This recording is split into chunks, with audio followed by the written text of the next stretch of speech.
I believe we are live. Sunday night hangouts. To make sure that we got this thing going on here. Sunday night hangouts. Oh, I do. There it is.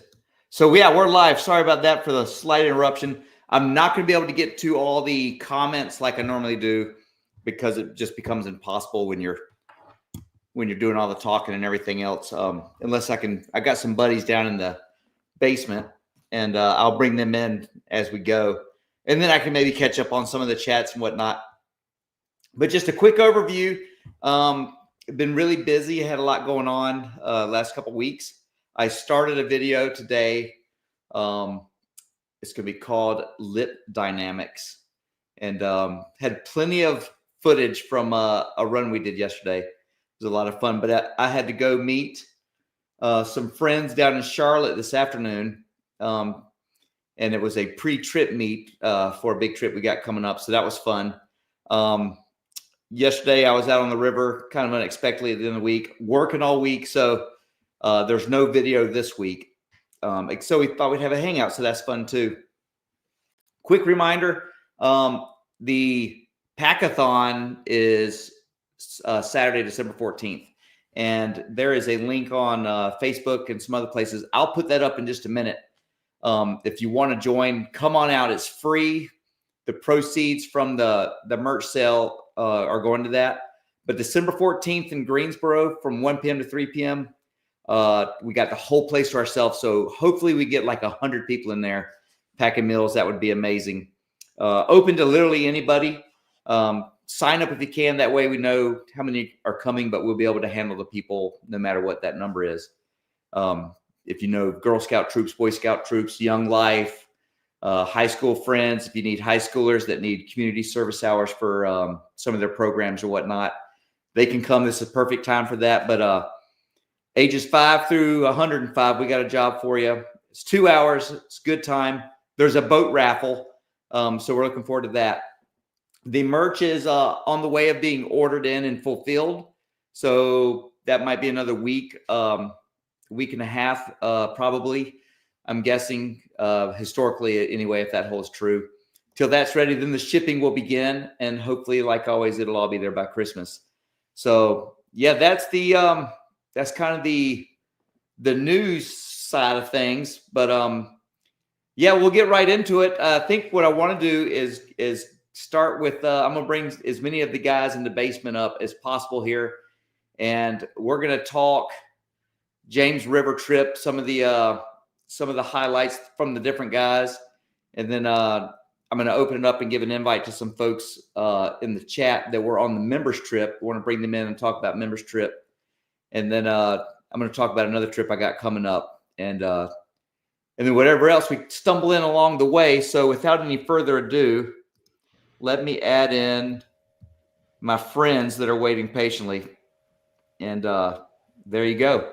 We got Alan and Bonnie from B&A Adventure, Steve, Austin, and Kevin Champ. So represented are 3 out of the 4 drone operators from the River Kings. And then the lone non-fruit eater. So ready to go. We'll start with you, Alan.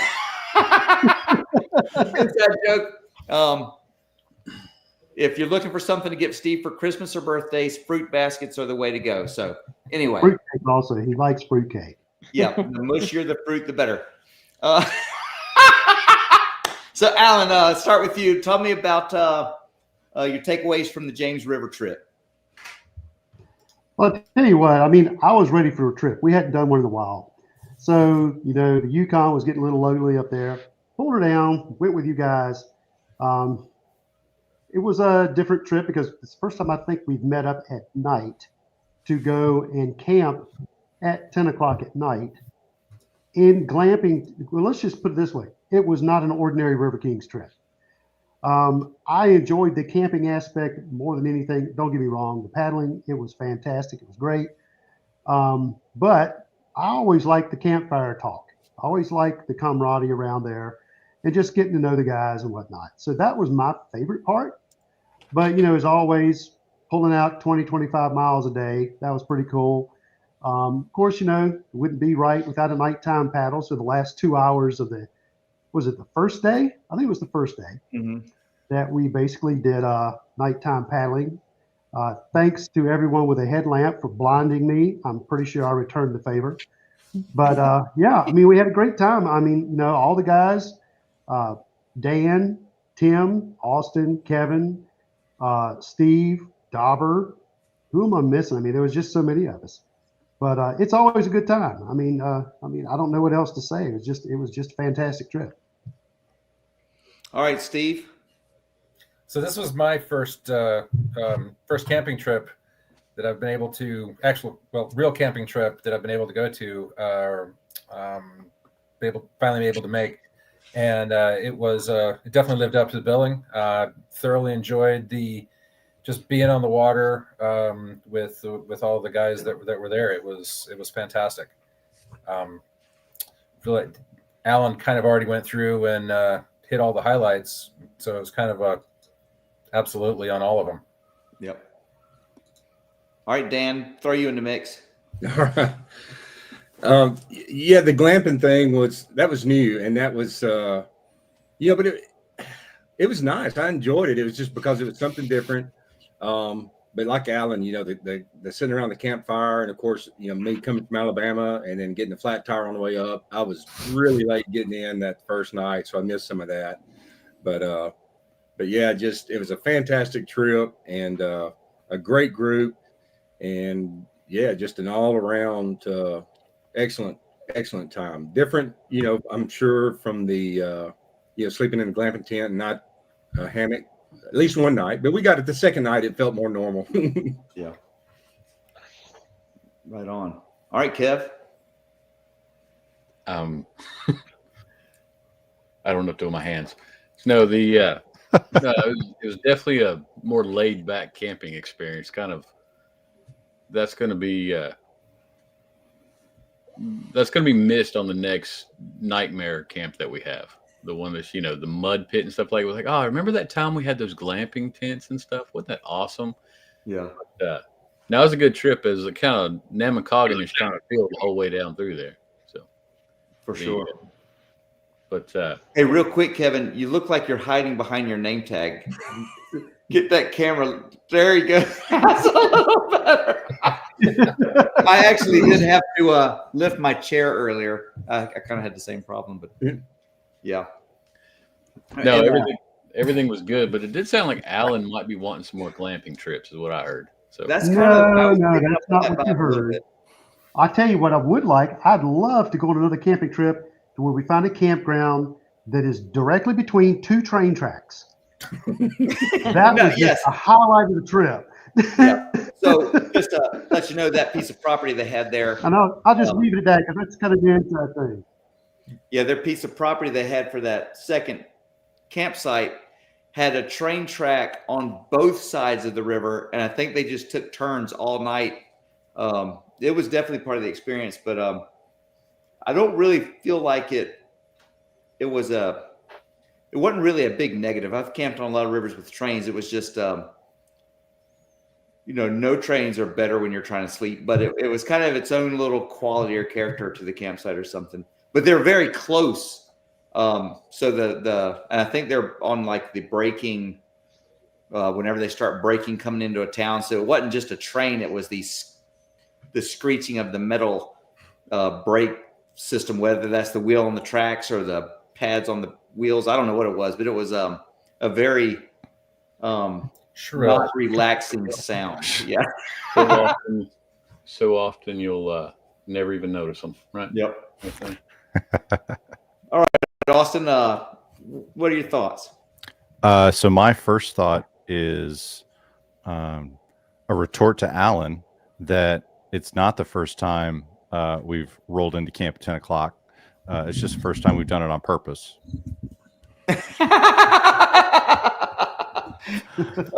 Yeah. But the other thing, and this was something I was thinking about as we were rolling down the river, what percentage of the Yukons in North America were represented on that trip? Because 9 Yukons on one trip was a lot. Yeah, we did have 9. Thing of beauty. It was the trailer was a thing of beauty. And if I was watching correctly, I think as we've noted before, Dan's favorite part of the trip is always paddling through rapids at night. But I didn't hear the nervous laughter that I heard on the Okmulgee. He knew what was coming, and there was only one time when I turned my flashlight down on my bow because there was two ways to go, and I kind of went right, and I found a pretty good channel. So I hit the radio. I said, "Hey, follow the flashlight," because I had a little better line on things. And then I heard the oh, and I looked back, and in the moonlight, you could see Dan not hitting just the right line. He found a rock, and he was kind of high-sided on the rock and broached up pretty good. And there was nothing I could do to help, so I just kept on going. You just left him. Yeah, pretty much. I wish there was another camera that could have captured what Justin and I saw from the back. So when it came to the nighttime paddling, Justin and I were in the rear, and it looked like fireflies just flying all over the river. Just absolute chaos. Yeah. Just boats going in all directions. It was Felt that way too. super fun. But I will Super fun. say it's a bonus where when everybody has a GoPro on their boat and it's running at night, you just follow the red flashing lights. So this was easier than Okmulgee for sure. Yeah, Austin, speaking to Brad's comment right here, Austin usually has the best audio. This is a flex thing, Brad. If you notice, he positions that boom mic right there, and he's got like the professional looking studio. But I have a Look at that. I have a mic. mic. Yeah, Have a boom Just mic. hold it. Just hold it like that, Kevin. It looks great. That's what I'm going to do. I'm going to move a little closer. I want to make sure There you everyone got it. can hear me just right. You get it in just real deep. Let's get in and talk deep about There you this. go. Just like that. maybe the voice has part of that. Part can to be. do with that, you know, like Yeah, I'm Austin too. I can be Austin. Imitation is the finest form of flattery. Another thing I'd like to talk about in the next part of the video is Austin's got it going on. Do you But know yeah, what I so- taught you tonight? Funny stories. Probably the funniest thing that I remember from day one on the James River, and it brought me back to 1994, probably 95, somewhere in there. I got my first canoe, my own canoe, and it was a one-person canoe, very short, not a whitewater canoe, but it was a fun little boat, and I fished all over the rivers with it. And I went exploring on, what was that? Deep. I don't remember the name of it, but it's a creek here, maybe Deep Creek up here in town, north part of the county. It feeds into the Hall River, and I'd never been down this one section, and it turned into a lake. And I knew a lake was there, and then I saw the dam from the bottom of the lake. From the road I've traveled every day of my life.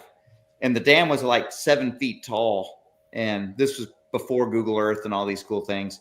So if you had never been through this body of water, you would have never known what to expect, because it's not big enough to have, any detail written about it. So I was looking for 6-7 foot dam, but I would also be seeing the gas station and the road and the bridge as I rounded the corner to see the dam. So I was paddling under a moonlight, and at one point on the lake, I was like trying to figure out what I was looking at.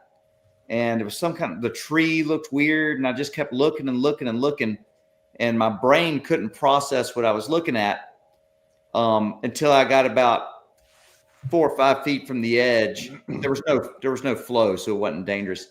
But it was about a 30-foot dam, and I was looking at the top of a tree below the horizon line. And I was not prepared for that, so my brain couldn't figure it out. And I learned that if I couldn't figure it out at night, to turn on a light. And so fast forward, we're going down the James in this one area, and it was dark. It was pretty dark at that point. And everyone up front was doing the little meerkat, like, what am I looking at? You could see that they didn't know. And then I noticed something looked weird. So I popped my light on, and it was a wall of rock. It was just for 50 feet. And it was just, we were all going to hit rock, like dry rock. sticking way out of the water. So that was a funny moment. These little experiences kind of transport you back in time to that first time it happened. But everyone was like, "Whoa!" So Yes. yeah. There were 3 or 4 of it. The 3 or 4 of us that were up front was like looking at it. It was like same experience. And then you hit the light. It was like, oh, that's what that was. And then back pedal. Yep. But yeah, my favorite part of the trip was morning of day 2 by far. That was You looked your best. Oh, yeah, great. I woke up and I stood up and I was like, man, am I dizzy? Like my balance off a little bit. Then I walked to the porta-john, and while I was doing it, I felt like a drunk old man. I'm like, man, I hope no one sees me. I look ridiculous. And I was like, do I feel bad? It's kind of like it started just crumbling in on me. And then after about 30 minutes, I was like, I'm circling the drain here. So, but being able to push through was actually, I'd never want to repeat that, but it kind of made for a fun story later. But you still wish you had footage of it, right? Yeah, I did. I was like, hey, did anyone get me while I was not keeping my morning breakfast down? And like, no, but next time you're sick as a dog, I'll be sure to put the camera in your face. I'm like, yeah, because I was trying to have to remind myself, record this, you're going to want the footage. And I really didn't feel like it, but I was trying. Then I was kind of hoping someone in the crew had picked that up, but they were doing. I felt bad for you. And you just yelled at me for talking to you, so that ain't happening. I'm going to be honest with you. It was kind of pleasant not having, it was like nice, quiet first half of the day. Well, at least there's going to be 8 Yukons on the next trip. Oh, there we go. Sorry, looks like we just lost Alan. Put in your resumes. Picking up a new member. It's that easy too, Alan. It's that easy. Yeah, it is.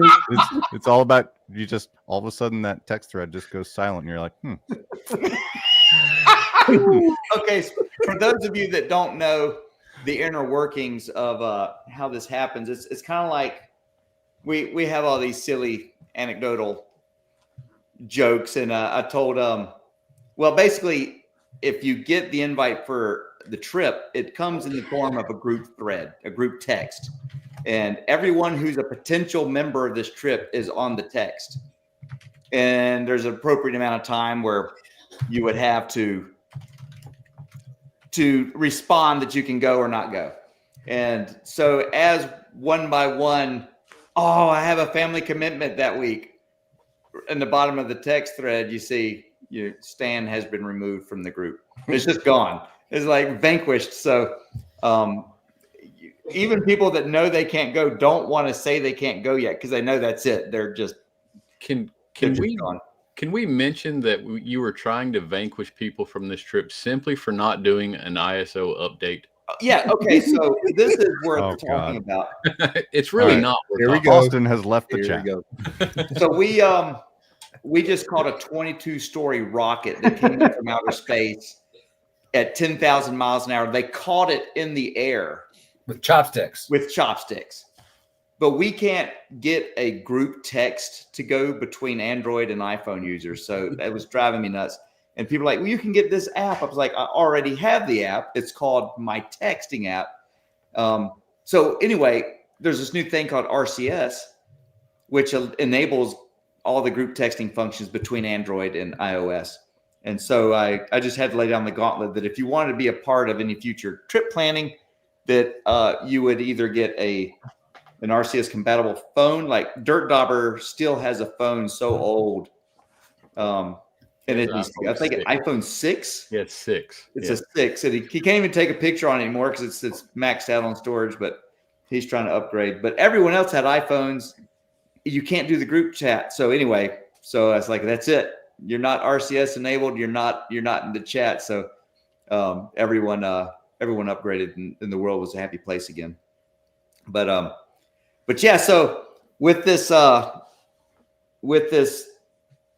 kind of environment, I guess it's kind of ruthless, but it's just because if you're not going, you're not in the that particular thread. There's no reason for you to be there.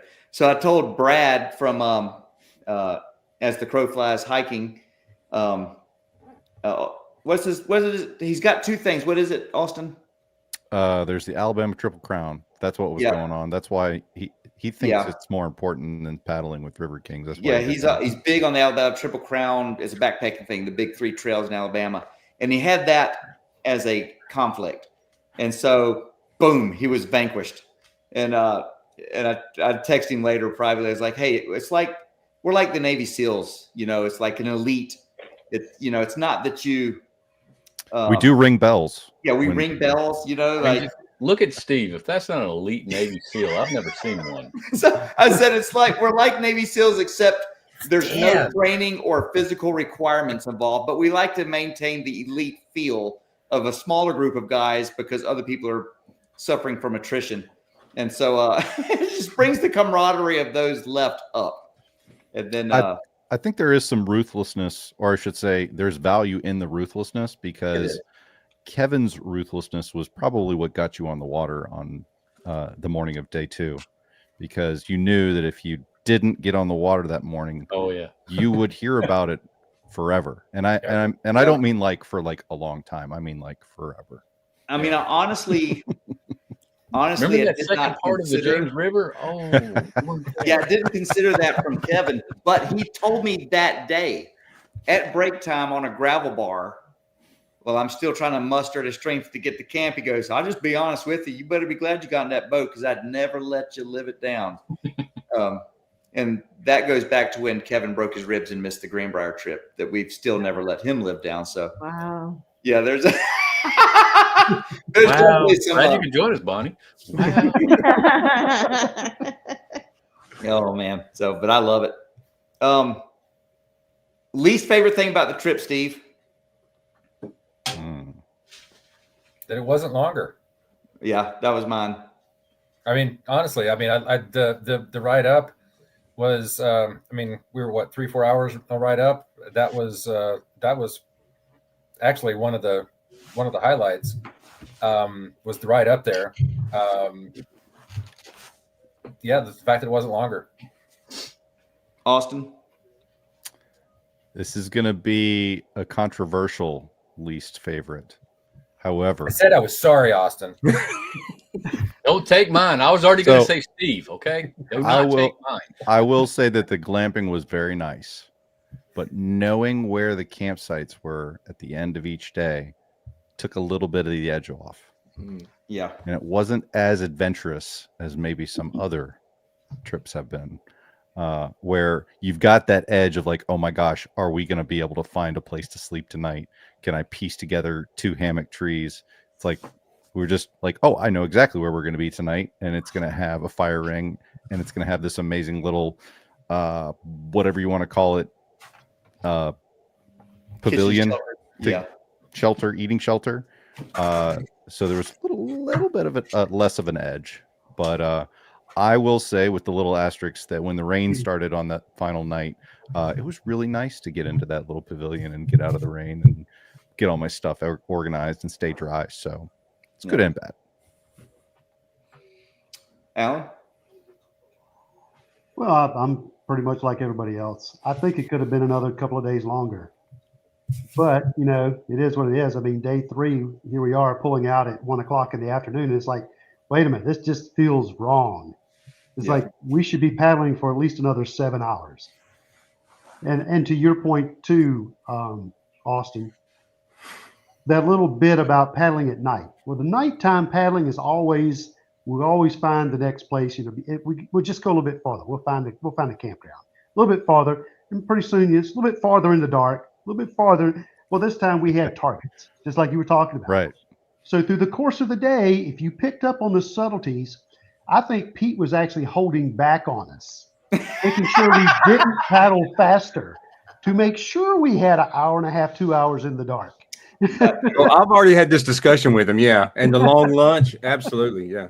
Hey, that German chocolate cake was 100% worth it. I would do it again in a I heartbeat. appreciate you bringing some back, Austin. Yeah. So Dan did It was talk good. about this with me, and Dan was saying that he had been talking with the guys, and there was a conspiracy that that I may have even called ahead to the restaurant and have them delay our lunch so that we would be sure to be paddling in the dark later on. I was like, what? Like, no way. But anyway, so that's the level of distrust that exists within the crew. And that goes back, like, that's always, I mean, I don't know, maybe that's just the vibe I put out. Because when I went with River King Brian and Shane, Dublin, and Adventure Steve on the Cape Fear, all we talked about was the barbecue place in Lillington, which is now, I think, Broken Paddle. But they had this banana pudding. It was so good, except for Steve. But it was so good. And I talked about it. We came back through there. Well, they were closed that day, but they'll be open the next day. So when we wrapped the trip up, as we came back through, we stopped and got our meal. And we ate our whole meal. Then the waitress was like, "Would you like any dessert?" I was like, "Yes." Let me. Can I please get some of this banana pudding? She goes, "Sure thing." Well, she brought like a mondo bowl of this banana pudding, and then Shane and Steve finished eating and also asked for banana pudding. And she goes, "I'm sorry, we're out of the banana pudding." And they looked at me and pointed fingers and like, "You did this. You called ahead." I'm like, "I don't know what you're talking."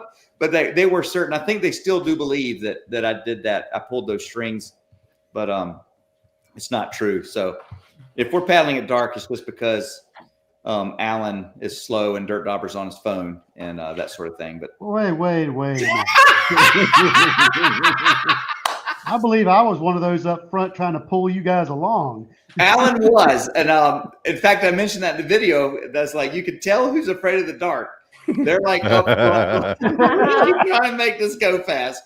Well, it wasn't a matter of being afraid of the dark. It's just like, going down the river at a half a mile an hour is like, oh, this is killing me. Alan loves to be first. I do like to run up front. Sorry about that. Bailey was wanting to get in. All right, Dan, least favorite part of the trip. Okay, so I've got two. Okay. So the first Dan one really didn't have a good time. No. The first one was we go 60 miles down this beautiful river. It's a great trip. We get to the end. We're at this beautiful scenic overlook with the river and the mountains in the background. And the guy takes our group photo with a potato, as Kevin called it. And, Yes. That hurt my feelings. So that was one. Number two is you're looking at two new GoPro remotes. Because my previous ones are somewhere at Back Run Campground on the James River. Ooh. Oh. That hurts. Yeah. Other than that, it was a great trip. Now, Dan, is that something you can tether? I'm just asking for a friend.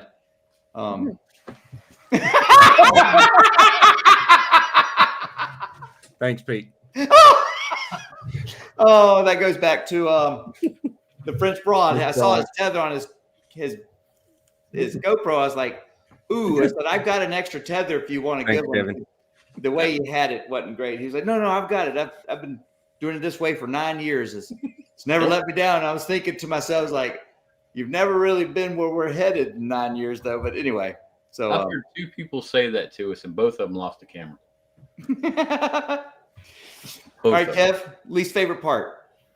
Oh, well, the older I get, the more trips I've gone on, the more do I'm it. becoming to be like RK Brian, and I'm kind of getting where I just hate the rain. So the rain was definitely the worst part. Oh. Oh, no. Hates the Oh, rain. well, you want to know my favorite thing? I've got a favorite thing. Since Uh-oh. Austin chimed in. Was there. it the German chocolate cake? No, it was the fact I never heard Austin hit 4 o'clock. Oh. Oh, I thought it was I heard 3 o'clock. Oh. I heard Austin hit 4 o'clock. Actually, I did, and Yeah, I think you I said heard something Austin. bad back to him. And then I apologized to him yesterday, the next day when I was stuck on a rock and he tried to get me off and almost sent me over. And I was sitting there saying, "I'm sorry for what I said. I'm sorry for what I said at the landing. I'm sorry." Well, when you battle through a rock guard for the better part of 2 hours in the dark, and then you finally reach the campsite, and you're like just about to get to the shore, and then the searchlight from the Almighty just beams down and blinds you as you're trying to reach the shore, then yeah, I might have said a few things. I said it. I'd do it again. Oh, I love it. All right, so I'm going to add this banner. This is, whoops, hit the wrong one. This is the link to get into the chat tonight. And if you were on the members trip, and I know a few of you, at least I know Woody was out there, Larry, anybody on the members trip that I've been seeing in the chat, get on there. Let's talk members trip stuff. And while we're waiting for them to get in here, let's talk about members trip. Steve, thoughts on that one? It was again short. However, I think based on the extenuating circumstances and the state of the rest of North Carolina, I think it was quite well both attended and well executed. Yeah. And thanks to the guys for helping and get that thing cleaned up ahead of time, and also to the Haw River folks for hooking us up there with the island. But yeah, that went well. I would ask Austin, but Austin unfortunately was otherwise committed. He did spend a day coming though to get to help get the place cleared out and cleaned up for us. So hats off to Austin. He didn't even get to enjoy the fruits of his labor, but he did put the work in. Alan, Best or worst? anything you want to talk about? Well, obviously, the fact that it was only a 10-mile round trip paddle. But at the same time, I met a lot of new people. So, I mean, I paddled with a lot of them, but several that I hadn't. I think Steve Toots, Woody, them. There's several others. But it's always good to just kind of sit around the campfire, chew the fat a little bit, just have fun with everybody. But I think one of the better moments was when me and Kevin kind of hooked up with the drones. We did dueling drones out there over the dam.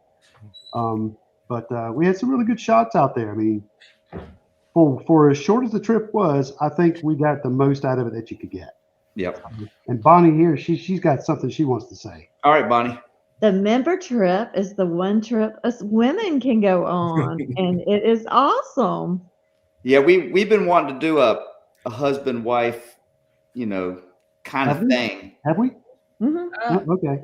We want to. I'm trying to encourage it. It doesn't happen a lot. It doesn't happen. Oh, side trail adventure here completely. I'm in talks with the folks about doing a River Queens paddle upcoming. Probably wait till it warms up just a bit. So if you're one of the ladies out there that is paddling, and I know Bonnie's been wanting to do this for a while, but we're gonna get together some sort of a River Queens paddle and to get all the ladies on the water.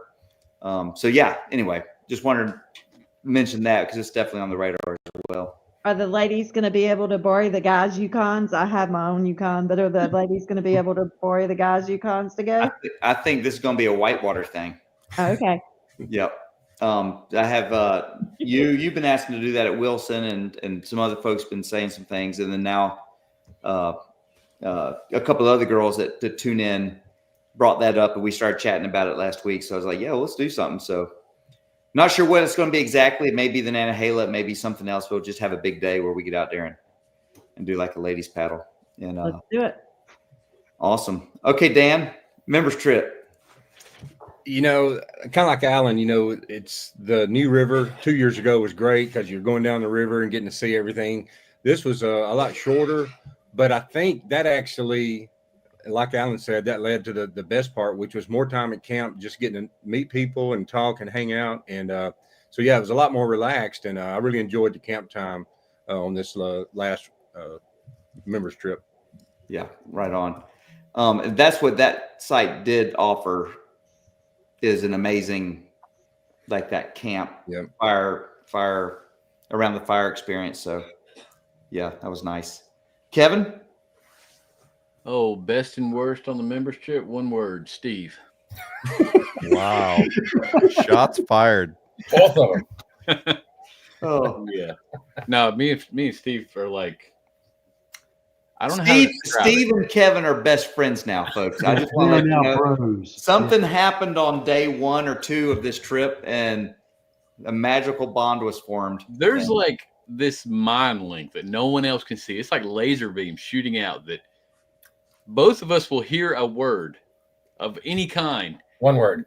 And just look across the river or wherever we're at the other one, and he just goes, it's understood. for the rest of us, it's kind of like on a Oh, farm. There's these 2 animals that shouldn't really be friends, like the wolf and the Oh, yeah. piglet or something, you know. And there they are out there on the river together. I think it's adorable. Yeah. Austin just likes it when anyone gets along and leaves him alone. You do occupy his time, Steve. I appreciate that. Yeah. least I could do. Yeah. Well, yeah. Membership. No, I mean, there was a lot of camp time. I get like that.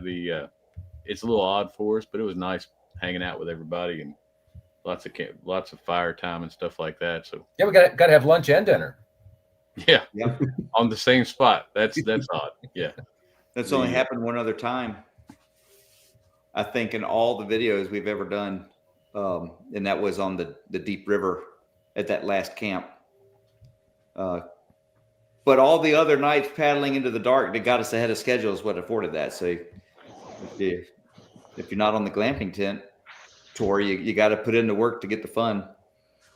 Still best trip ever was, as far as the total experience, was definitely the Greenbrier, I think. It was just like the food truck tour of West Virginia wilderness.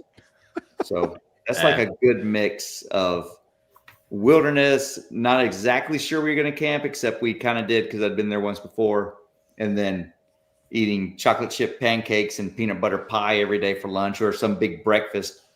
That was kind of a fun trip. I think we all gained a little weight that one, but no, each river has its own flair and it's fun. Like I think Alan mentioned it didn't feel like the normal trip, or maybe it was Q, Kevin, but I was kind of thinking of it like the toolbox to get down these rivers is the crew and the collective experience and knowledge and skill and, you know, the gear that we have. It almost really doesn't matter what we encounter or how. When the crew's right, you're all still having fun. So that was kind of one of the things I took away from the James trip. And also the members trip was that, you know, okay, this wasn't the ideal. We were planning to do something really scenic in the mountains or something, all that shot. But I think it was, you know, on par, maybe in some ways even better than last year on the lake paddle and then the camp out on Spirit Island for the members trip. It's just all about the crew and everyone's attitude they bring, and that's kind of what makes it fun. I am noticing that nobody in the chat is joining the panel. Chirp, And chirp. it kind of gives us six a little bit of a complex. It's Austin. It's at Austin. Is Austin? It's the audio from Austin. It is. It's intimidating the others. His attitude. Anyone from the members trip, come on down. The awesome drone footage on this trip for sure. Yeah, that is for sure. So that was Alan, Kevin, and Austin. As you know, they each have their own style of flying and filming. And Alan is kind of fancy. He's doing all these like spirals and all these different things going on. Austin is kind of a little more like Gatewood would fly. He zips over there and gets like this quick stunning shot. Then he zips over there and gets a stunning shot up, down, low. He's all over the place. He starts flying and you don't have to, you can have a 10-minute unedited flight of like the whole state of Virginia. And so when you get all those different pieces of, it just makes the video so much fun to edit because it's not all the same thing, and it's each of the three have their own perspective of what, you know, footage and how they want to capture that, and they're all getting really good at it, and the drones are getting better and better. So yeah, it makes me look like a fat kid in a bag of Cheetos, man. Like I get home and like, oh yeah, this is Now, fun. I will say one thing about the drones, and another piece of technology that we've recently adopted then that is the two-way radio. Yes. So here we are, we're trying to fly the bird to get the perfect shot, and over the radio, hey, Alan, could you tell me which way to go? And I'm sitting here trying to grab the joysticks and run the radio at the same time. So you have to make this decision at a certain point to say, do I go for the shot or do I give him the beta? And it's always go for the shot. Yeah, and we that's a decided no-brainer. to stop asking for the beta because was always not once wrong. did we use the beta that you gave us. You're like, yeah, go right. And I was like, that looks terrible. And we would go left and it would work out. So I was like, I'm just going to let him fly the drone. Maybe give Steve the radio since he doesn't have a drone and not you the radio. Are you Well, going to give up that control? Since Steve's he new. doesn't have a drone, he couldn't Steve's see. a half a mile down the river. How's that work? Oh, yeah. So, But the yeah, it Talkies was are fun money. to use the tools. Go ahead, Austin. No, I was saying those Rocky Talkies, those are money. Yeah. Yeah. We don't know what we do. That's why we have them now. But I really wouldn't want to have to go back to not having them. It's such invaluable. Sometimes we'd fly a drone and we'd have like a rough drone plan worked out. And then we'd paddle around the corner. And is he at like in the stratosphere getting this arching, beautiful shot? We need to just keep paddling. So if we turn around and wait for him, are we going to ruin the shot? Or are we paddling and he's trying to catch up to us and we're just paddling down a river a mile or two ahead? It was always hard to know exactly what to do. But now the radios and the drones range is similar. They both go up to about 2 miles. Remember the time you were paddling the wrong color boat on Wilson, and because we didn't have walkie-talkies, I didn't know where you were, and we missed the entire first part of that race because I was filming the wrong guy. Apparently, it's my fault that that he was not able to film me when I actually. The funniest part of that was the Wilson race. I was in a red boat instead of yellow, and everyone had a red boat apparently, but.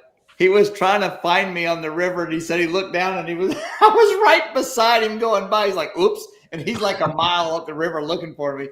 So he came zipping back down, picked me up. That's funny, but yeah. So the radios they solve all that in addition to a big safety asset when running whitewater. It's just better to be able to communicate. So Alan's got two, I've got two, and if I saw a piece of something, if I was up front paddling or if one of the other guys up front, they could say it in the radio. And there's enough radio spread out in the group that everyone could hear instantly what was being said. So, yeah, the Rocky Talkies are just amazing for sure.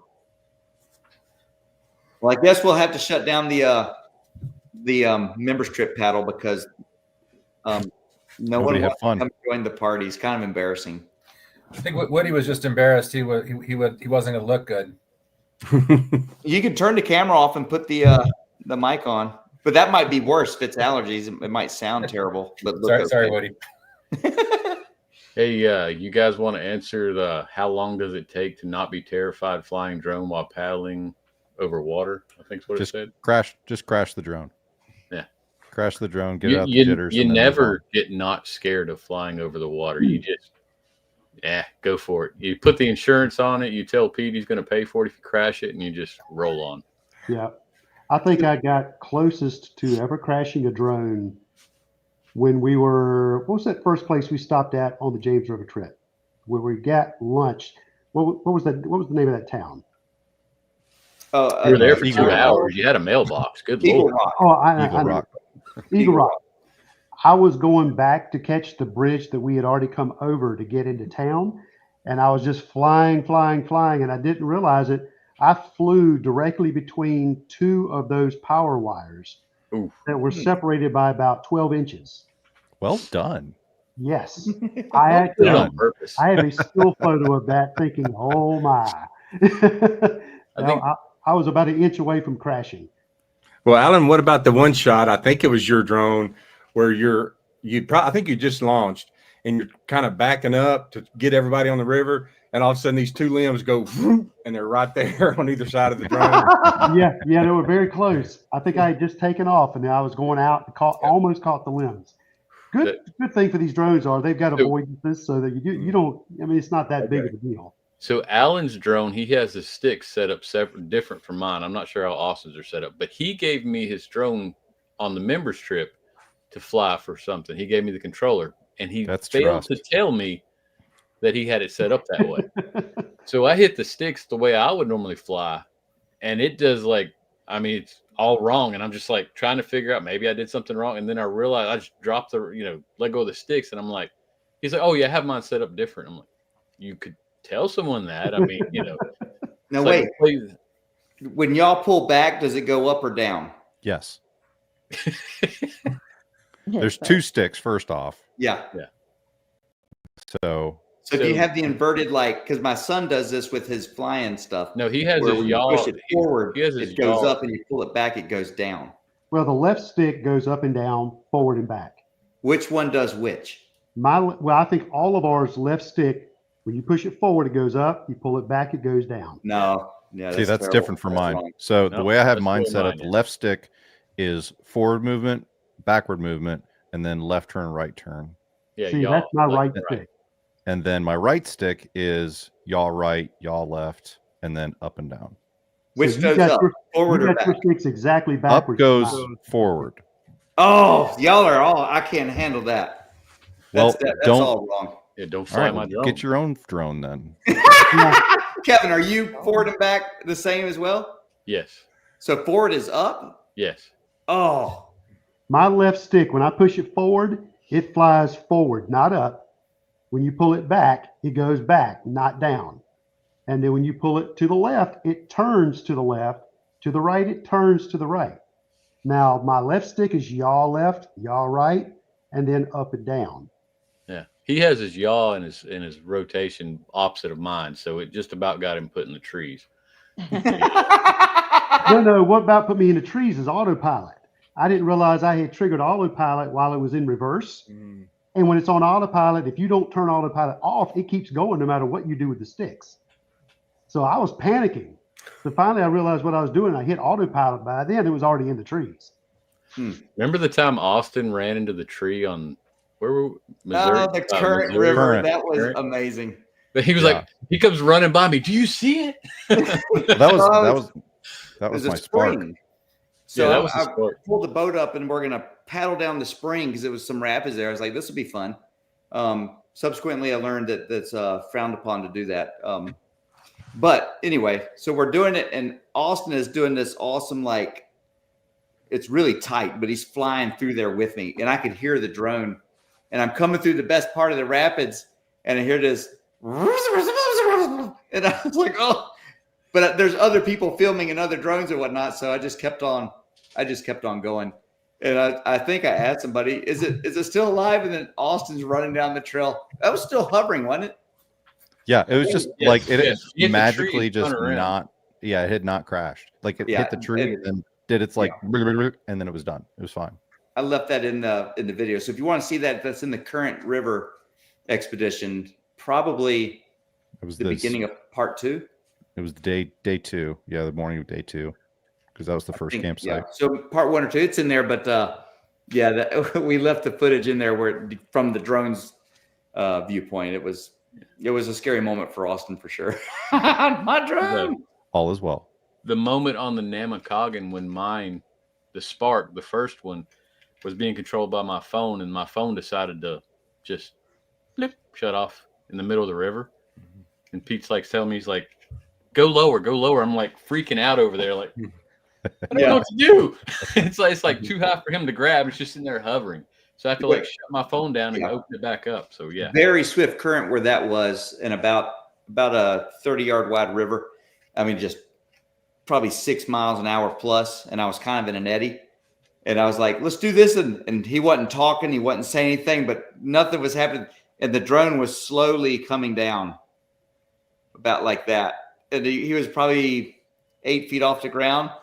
But I mean, it wasn't happening fast, but he couldn't get to the drone.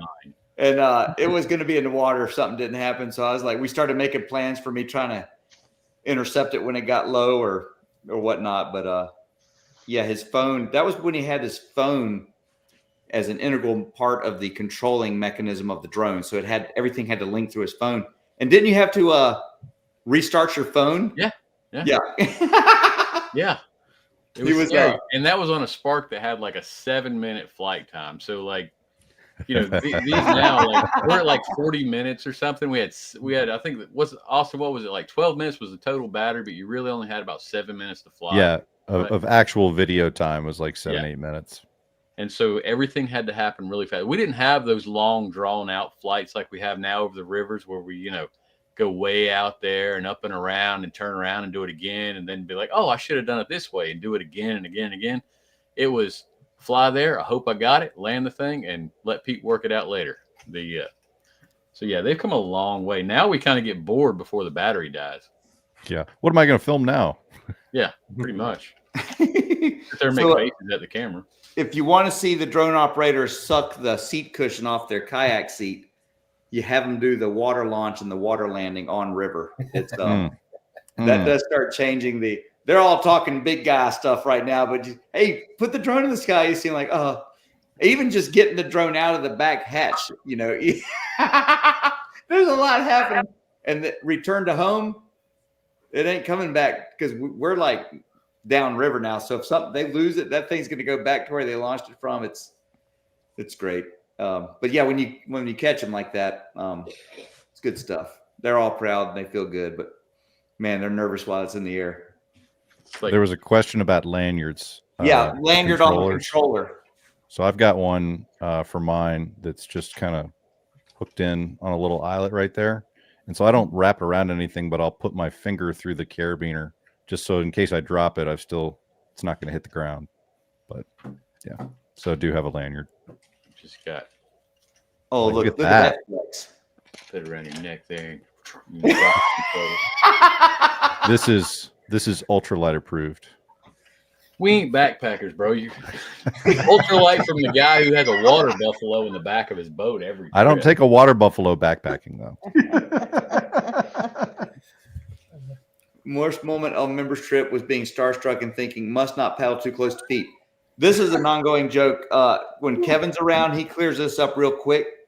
We were at Nantahala one time, and some folks were coming up to meet, and we're doing some pictures and stuff with folks. And someone asked Kevin, he's like, "So you get to paddle with these guys all the time?" And he's like, "First of all that Pete stuff, it goes away in about 5 minutes, and then and he calls me." So yeah, I'm just starstruck with everyone else, and everyone out here, all my friends. We're just regular folks, and it's almost humbling for us when everyone comes out to paddle. So we appreciate the support and everything, but come up and paddle. Like someone asked me today because I'm doing another trip, and he's like asking about his first River King trip. I was like, "Well, you'll be a star, one way or the other. It's up to you." We just kind of laughed, and it's like, no, if you want to be in the video, be right in front of me or around me. If you don't want to be in the video, be behind me. But when you see me trying to get behind you, even though you're trying to get away, you know something good's about to happen. Good. The guys used to, especially early on, with the earlier crew too, with River King Brian and Greg and Chris and Squirrel, and those guys, we all did that job together. And they were not kayakers, and their first trip with me was literally all of them's first time in a kayak. Second trip was to Greenbrier, and not a ton of like meaningful rapids. Bacon Falls was pretty big, and it snuck up on us. But then we did the New River trip, so now we have like legit rapids happening at least once or twice a day, and then some like marquee big stuff. And every time I turned my GoPro on, everyone would quit talking and start looking around. It's like the dog whistle thing. Like they were trained. Beep, beep, beep means like trouble ahead. Like they all started getting in like some kind of order. And I was trying to be in the back so I could help. Because if I'm in the back, I can still come by and help. But if I'm in the front, and you have trouble up there somewhere, I can't get back to you. So I would give out the order of movement for each rapid. And all of them were certain that I was just trying to get people swimming on camera. I'm like, no, it's really nothing to do with it. I really just want to be able to help you, and I can't do that unless I'm behind you. And so I usually have Squirrel or someone out front, but there's a little bit of a healthy distrust there when the cameras are on. So yeah, you're not alone, Larry. When the rapids start, everyone's picking their order a little bit. behind the camera. Do y'all feel like that's even in Whitewater, Steve, and Whitewater guys? Not in Whitewater. Not in Whitewater. No. Kind of asking to be there anyway. So the I will say on the James River trip, the call of the GoPro from all of the cameras out on the river was a bit extra. It was like all of a sudden we sitting there, and I was like beep beep beep beep beep beep beep beep beep beep beep beep beep beep beep beep beep. Sounding like Virginia State bird. Yeah, it was funny. Well, I was kind of waiting to see who was going to win the dueling war of GoPros between Pete and Dan, because both of y'all were GoPro turn off, GoPro turn on. So if you were within sight of each other, I was like, okay, who's is going to turn off and who's is going to turn on? Well, mine won't turn on, but he can turn mine off because I don't keep it on standby. I just keep it on voice command. So if it's on, it'll turn off. But there is a little bit of some etiquette you have to adhere to. It's really hard to remember, especially as the crew gets bigger. The people in the front will come through a rapid, and as it dies off, you have this beautiful scenic shot happening, but the front guy's done with his shot. And so there it is. Kevin's the best because he never looks at it. He just like throws his hand. I'm just feeling for that thing. He's feeling for that camera, and he looks like a special ed kid or something out there. Like, and I'm getting this perfect shot. And then the hand, I'm like, oh, and then so like the beeps too. Like if you're getting a really quiet beep, a quiet shot, and it's really serene, someone's gonna ask you a question. Hey, remember that time we were our underwear stank and this and you're like, oh, there goes the shot, you know. So there's a lot of the beeps are part of that too. Or it's 3 o'clock. Or it's 3 or 3 or 4 o'clook, and Austin's wanting to paddle straight for a change. Yeah. For a change. Coffee time. Look at it. He's thinking about it. Okay. He's got that face. The beginning, the 4 o'clock, it all started. Kevin was paddling, and we saw an eagle in a tree. It was beautiful. And I think Dirt Dauber said, hey, an eagle. Well, Kevin was up front, mostly up front. Austin was off to the side a little bit, kind of also up front. But Kevin had like the lock on it. But Austin was on the right side of the river, as was the eagle. Kevin and the rest of us were kind of in the middle. So for Kevin to film, he had to start going right. And as he got further, he was pointing his camera more and more right. And he was trying to get a close-up of the eagle taken off. And he totally... For the record, you can't get any close-up of anything with a GoPro. It's true. But he straight cut like off. It's a wide-angle camera. He just cut off and Can we off. And try? off. He's like, what are we doing? He's like, and Kevin said, he's like, I'm sorry. He goes, It must be 4 o'clock. they're still burnt out. He said, I'm sorry, I didn't know you were filming. He goes, I'm not, but I would like to paddle straight. And then Kevin was like, oh, I'm sorry, but I think the picture of the eagle or the video of the eagle trumps the paddling straight. And I was like, I'm gonna have to go with Kevin on this. But it was definitely 4 o'clock. But these are all the best memories. Good times. Good times. So yeah, that's the you just have to be there, I guess. But you know, Just like flashlights in the face. like that time on the Greenbrier. Remember that, Pete? Alan? Which was that? I'll have to tell you later when Kevin's not here. Oh, that's right. Oh, That's right. yeah. Kevin wasn't I there. don't know. All right, so let me switch gears just a little bit. Oh yeah, there you go. Brad's talking about it too. He heard a lot of beeping in the videos. Here's a little secret that I don't often put out there, but there's a lot of times when one of us says something that just doesn't add to the shot or the scene, or it's like we're on the Upper Nantahala. It was a whitewater video, and I saw Ashley with a couple other friends. She's like, Pete, what are you doing? Well, just before that, I had like knocked Connor over and knocked Pete into a rock, and I was just like wiping these kids out. And so she's like, what are you doing? I was like, I'm out here killing kids. It was funny at the time. I was like, I can't put that in the video. Because I just felt terrible. It was like it's a kind of a chaotic run, but and way too many people are out there every time. It's just how it is. But so a lot of times I'll separate the audio out, and if it's something that's just ruining a shot, I will like splice out the audio. Whose is that? Y'all hear that? The tapping? Yes. Sorry. Yes, I did hear that. He's adding dramatic effect. I was make sure it wasn't mine. But yeah, so that's something. And it takes a while sometimes when you're like, oh, why did I say that? Or it's usually nothing bad or offensive. It becomes a distraction to what I want someone to focus on or hear. It just kind of takes away from it. So yeah, if you come on a River King trip, no talking in the rapids. And if you see someone working their camera, don't come up and talk to them. It may seem rude because, but it's just hard to get those quiet moments sometimes on the river. But And anyway, never, ever look at the camera, it's the especially the drone. Never look at the drone. especially the drone. There's nothing worse than one guy waving at a drone and everyone else is looking all like, hey, we're looking cool. One thing you can do is put on a pair of glasses. And then you can look this way, but like you were in 7th grade and you want to check out the girls, but you don't want them to know you're looking at you. You wear your glasses so you can watch the drone. I learned this from Ken Whiting. I was like, oh, of course.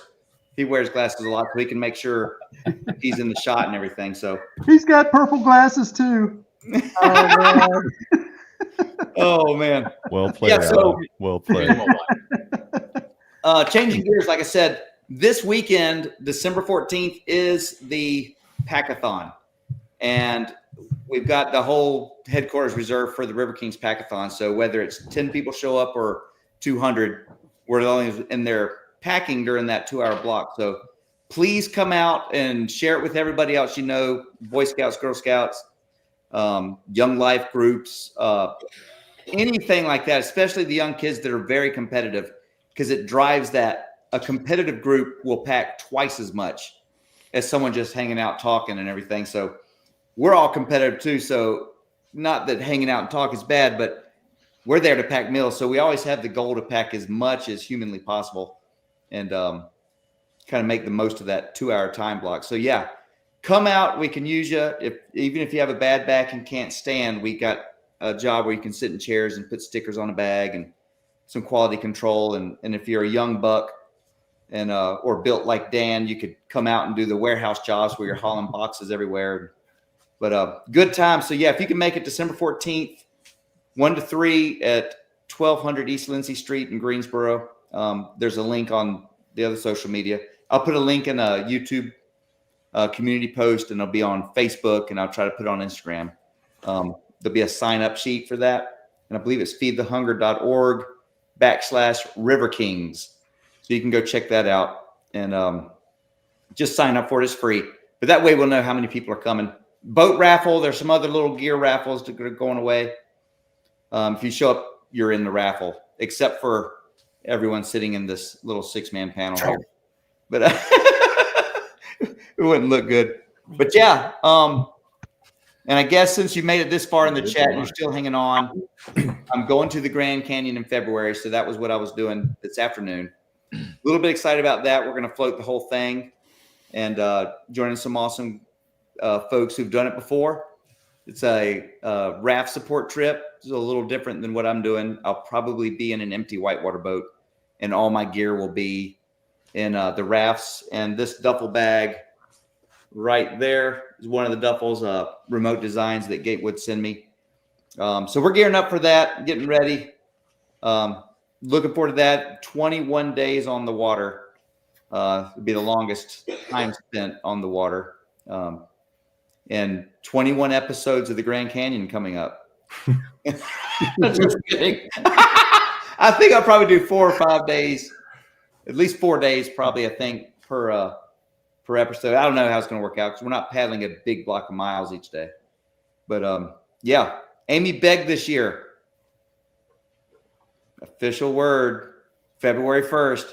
I don't know if they've actually dropped the post, but yes, confirmed with some folks and also with the Brown Mountain Beach Resort. It's a go. I've got my place booked already up there. So yeah, not sure exactly what it'll look like this year or how many people will come as far as water levels and everything like that. But yeah, it's on there. The community wants us to come do this as well.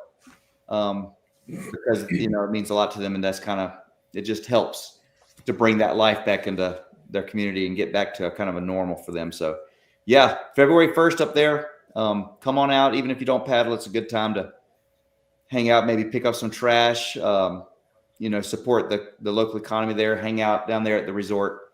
Always a fun time. One of the highlights of my year this year, or every year rather. But yes, Wade, are you going to Canucopia this year? Is Wade in here? Maybe not, but I am not. I will be in the Grand Canyon during Canucopia. So I had to let them know that fortunately or unfortunately, not sure which one it is, but I will not be able to make it to Canucopia because I'll be floating down the Grand Canyon. So I look to be back there in 2026.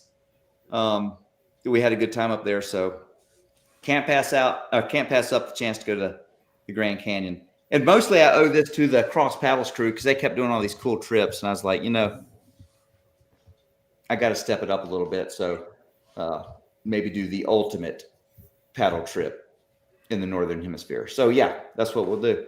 I'm super excited about it. And then I'll know the ropes. I'll get to understand the regulations and all that sort of thing. And then maybe go back and do a self-support kayak trip with the crew. So yeah, for those that have the appropriate boats, that is. Oh yeah. Thought that was maybe your leave date for the Grand. Yeah, February. I think we put on February 28th. If you're a member, I'm floating the idea of dropping my the Garmin. The InReach. InReach, yeah, the InReach trail, so you can watch me coming down the river, or at least you'll watch the InReach coming down the river. But yeah, you see the progress each day and know where we're camping and stuff. That might be fun, but yeah, looking forward to that. Any other news? What am I missing? Yeah, you're missing. You earlier mentioned the unspoken rules for River King trip. This is a good time to mention another one because somebody in this chat is actually breaking that rule right now. Which one of these things is not like the other? I'm not sure what you're talking about, but I really do have my merch on. I thought he was talking about Bonnie. He's already been kicked out of the chat once. That whole window down. This is strike two for Alan. Strike two. Look, he's covered up now. I had no idea I was going to be in this tonight and even be considered 1/10 of the crew. Well, you're here to bring our image up, Bonnie, because as you can see, we're not working with aesthetics here. So that's your job. But no, I appreciate the guys coming on there. I'll probably go about another 5 minutes. So any questions you want, throw the questions up in the comments. I'm trying to pay attention, but it's hard. But yeah, throw up any question. We'll probably go another 5-10 minutes and then shut it down for the evening. Maybe go watch TV and kick the dog and thank the kids and all that good stuff. Don't kill the kids. My kids are awesome. I have the easiest job as dad. Ryan's she's a trumpet player now. Did band for the first time, and she's first chair in her middle school thing, and I guess you have to play to a computer program that like audits how you did, and it's merciless. You know, there's no, oh, she tried hard. No, you either played the notes or you didn't. And so she's one of the few in her entire thing that got the highest. I think it's a blue belt or something. And but yeah, so I'm super proud of her. She had a recital the other night and did really well. Awesome. Pete's awesome. He's trying to figure out schools and stuff now, which is hard to imagine. He's only a year and a half away from going to college, but yeah, those kids rock it out. So, and I got good dogs and I got a good wife. So I'm the bottom of the food chain here. I'm the weak link. So We have. and the guys will, everyone in the panel will attest to that. I'm married way out of my league. Didn't take much. I've got 12 days until Luke turns 16. Oh, Same, wow. been on the channel forever, and he doesn't know for sure yet. He's got guesses, but since he doesn't watch this channel either way, so Tim Simpson, everybody knows him. He was on the last trip, the James River. He's actually, because Luke wants to be a pilot when he gets older. Me and Tim's going to take him flying on his birthday. Oh, that's awesome. Yeah. So big thanks to Tim for helping me out with that one. So assuming the weather's good, that's what the plan is. So That's pretty cool. that is very cool. I couldn't thank him enough for that one. So I wanted to make sure he knew that. So I was telling him about it on the way to Virginia actually, and I was telling him, that there was these introductory flight things, and he was like, anybody doesn't know, Tim's a pilot anyway, and he was like, save your money, I'll take your boy flying. I was like, really? And he was like, yeah. And then he's like, when's his birthday? And I was like, it's actually in December. And he's like, I'll see what I can do. And he called me up a couple weeks ago, and he's like, can you do it on the 20th? I was like, that would be perfect because that is his birthday. He was like, good deal. I'll reserve the plane. Oh, that was meant to be right there. This is awesome. So yeah, that was great. But, What are you getting, an F-22? F-18. 22 is a little big for us. Yeah. My brother-in-law had a guy getting his hours up for something, and every time he would come through town, we'd link up and he would take us up out of the Burlington airport when Pete was a little younger. But those are the cool things. Like, your kid may not remember a lot of his childhood, but he's going to remember that plane ride at 16 on his birthday. That's going to be awesome. Yeah, I'm really stoked for that one. So, not so stoked for the driver's test that morning, when I have to release him on the road with his own car. That one's going to be tough. So It's awful nice though when they can shuttle you. Yes. Yeah. So Pete ran our shuttle the other day at Wilson a couple weeks back. He went one lap, and then he was Pete's a little bit of a river snob now. So like extra low flow in Wilson. He did it once to see the river, but second lap, he's like, nah. And so like, well, can you run our shuttle? So he became the adult and we became the kids. He's like, yes, I'll take you down there and pick you back up later. So we're off running to the river with our boats and paddling. He was waiting at the bottom. I was like, that's pretty nice. I kind of like it. We went also to Wilson yesterday. That's the new low, because this is the lowest it's been since the hurricane, and we were the only ones out there. So we do have the record on the lowest run, I guess, unless someone ran it today. But 3.2 actually does go 3.2 on the gauge now. Alan, Steve, and Stan and myself had a good time up there yesterday. So yeah, good stuff. Well, I guess that about wrap it up, folks. Come out to the Packathon next Saturday if you can make it. Pretty sure I'll have a how-to video next Sunday night, based off the footage I was able to gather from yesterday's paddle. I have a lot of good how to or how not to, but I'll try to. No, we were working on. I'll give you a little snapshot. We were working on a lot of things because the low flow gets very technical, and sometimes flow just flushes you through and takes care of a lot of things for you. But when it gets to be as much rock as it is water, it requires a little different set of skills and a little different nuance to when you apply strokes and when you don't. And so, yeah, I think I remember somewhere in the first lap, I think I said, hey, we need to work on our lip dynamics, meaning on the lips of drops and boofs and ledges and stuff, because they were just misapplying a couple things. And again, in flow, when your boat's still locked into water on the bow and the stern, you can pretty much do what you want. But when it gets really technical and rocky and you start releasing your bow and your stern out of the water because you're teetering on a ledge and you do a stroke, you're spinning yourself. You may have been in the perfect place, but you ruin it for yourself with the wrong stroke. So that's kind of what we are working on and kind of where I think I'll do with the video. So I haven't done something like that in a while, and I don't ever remember seeing a video or anyone else ever talking about it before. So I think it'll be good. But yeah, thanks to the guys who are out there with me. It's no knock on them, because we all do it. I mean, I butchered a couple of them as well. It's just something to work on. Even a low flow Wilson can highlight something that you need to work on. So I think we got a lot of value out of it yesterday. Or a lot of somethings to work on. Yeah.